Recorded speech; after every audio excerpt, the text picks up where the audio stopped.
Charlotte, thanks for coming. So as you know, or as you should have an invite, we're here today to discuss customer needs for our company Innovative Widgets.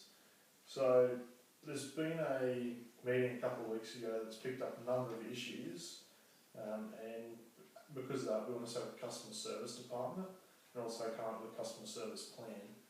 So what we want to do today is just investigate what are the issues and identify them and assess what are our customers' needs and how we can meet them so that in line with our business plan.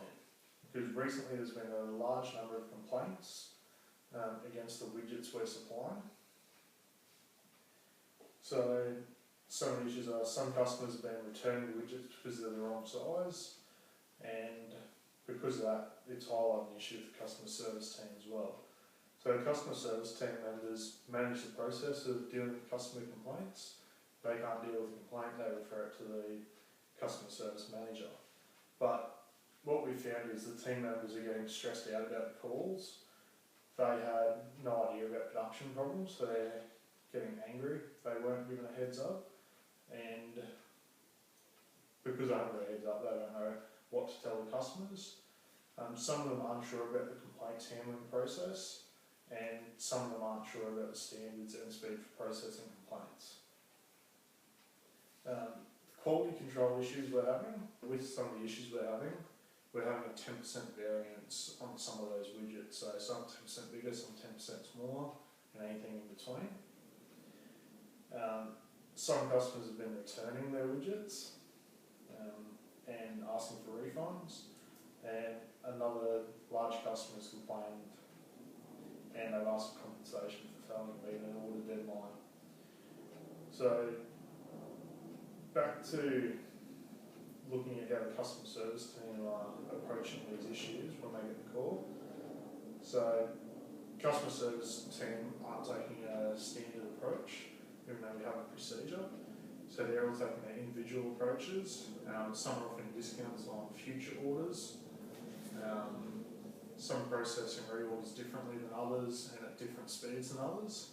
And some team members are not apologising, which to me that is quite poor.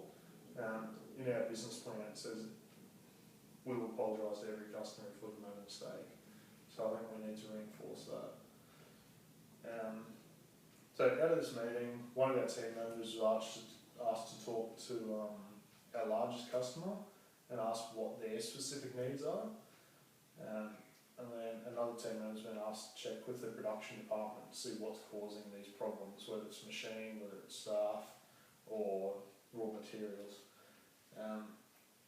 So the team members come back from widget sales saying they want all the 5 sizes of widgets that we supply, and they can only accept a tolerance of 5%. So plus or minus 5%, currently 10%. So they're happy with the price we're giving them at the moment, but they're not happy with the amount of faulty widgets we're supplying.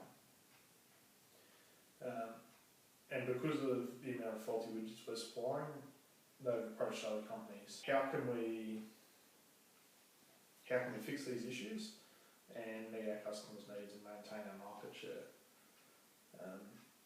So going through our business plan, which you have a little bit of input into, so we're looking at increasing market share. One of the strategies to do that was purchase more new machinery. So I'd like to investigate that straight away. What are your thoughts on that? Yeah, that sounds fine. So one sort of reason behind that, we purchased new machinery, it's calibrated, we should get that tolerance of 5%. I think we have this procedure here on customer complaints. Our staff obviously aren't across this procedure. What would be your suggestion in sort of training or getting them across this? Obviously we need to re-implement this procedure to every single staff member and make sure everyone is aware of the same thing. Right. So how should we do that? Will we do one-on-one training or get everyone in a group in a room and discuss the procedure and discuss the issues? Both would be suitable, depending on how they responded to group training or not. We could potentially do group training, and then if we're still having continual problems, we pick out the staff that are having those problems. thank you. That gives me something to work on.